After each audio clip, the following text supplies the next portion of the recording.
ស្វាគមន៍និងស្ដាប់ដំរុយឆ្នោតខ្មែរប្រចាំថ្ងៃដើម្បីជាកម្លាំងចិត្តសូមពុកម៉ែបងប្អូនចុច like និងសញ្ញាជាវម្នាក់មួយផងដើម្បីទទួលបានដំរុយថ្មីប្រចាំថ្ងៃដំរុយឆ្នោតខ្មែរនៅថ្ងៃនេះគឺថ្ងៃទី19ខែធ្នូឆ្នាំ2025ដើម្បីកុំឲ្យខាតពេលយូរសូមស្ដាប់ដំរុយឆ្នោតពី admin មានលេខ98455424 CD សម្រាប់លេខ OZ admin មាន2គ្រាប់គឺ OZ ខ្ទង់90និង30សម្រាប់3លេខគឺ admin មាន2គ្រាប់ផងដែរគឺមានលេខ014x442 គុណ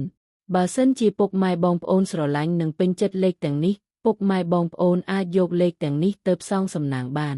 ពុកម៉ែបងប្អូនអាចចូល link ខាងក្រោមដើម្បីមើលលទ្ធផលឆ្នោតក្នុងក្រុម Telegram បានដោយគ្រាន់តែចុច link ក្រោមជាចុងក្រោយសូមជូនពរពុកម៉ែបងប្អូនដែលយកលេខខាង admin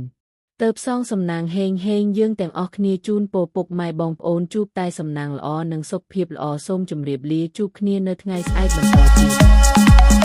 ត